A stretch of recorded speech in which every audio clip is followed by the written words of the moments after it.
Государственный театр оперы и балета провел открытую репетицию спектакля «Жизель». Этой постановкой 22 сентября откроется балетный сезон в рамках Года театра в России. Подробности в сюжете Андрея Мухоплева. Данная постановка является, пожалуй, одной из самых поэтичных из романтических балетов. Музыку французского композитора Адольфа Адана исполняет оркестр под руководством заслуженного деятеля искусств дирижера Алексея Унарова.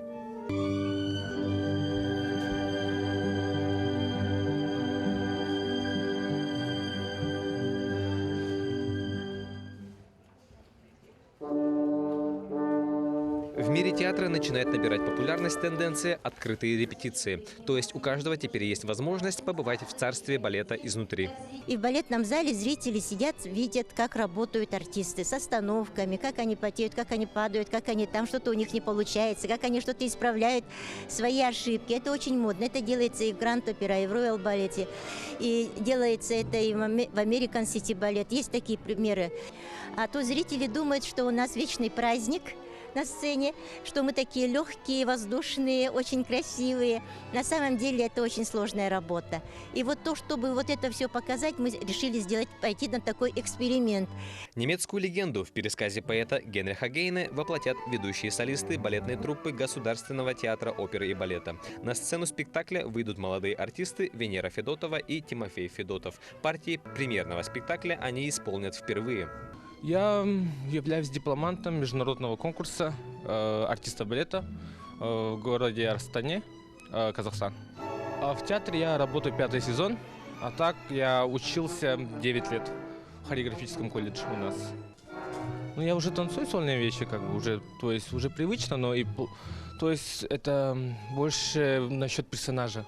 Это получается уже другой совсем человек, и надо как бы показать его жизнь, испытать то чувство, что он чувствовал. То есть это по-актерски это сложнее будет. Исполнительница главной роли признается, о партии Жизели она мечтала давно. Для нее это особенная роль, самая сложная в плане именно актерской игры.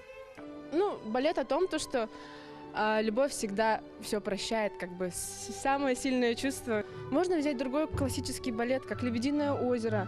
Не знаю, та же самая «Спящая красавица», оно не будет так отличаться, то есть оно будет отличаться очень, очень сильно тем, что там меньше именно актерской игры, именно такой драмы, как здесь. Тут надо ее сыграть, и сыграть правильно надо.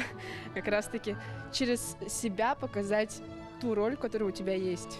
Напомним, драматический спектакль «Жизель» пройдет 22 сентября в Государственном театре оперы и балета Республики. А далее труппа театра с постановками «Жизель» и «Страна фантазия» выступит в столице Республики Тыва, в городе Кызыл в рамках федеральной программы «Большие гастроли». Андрей Мухоплев, Григорий Николаев, Якутск.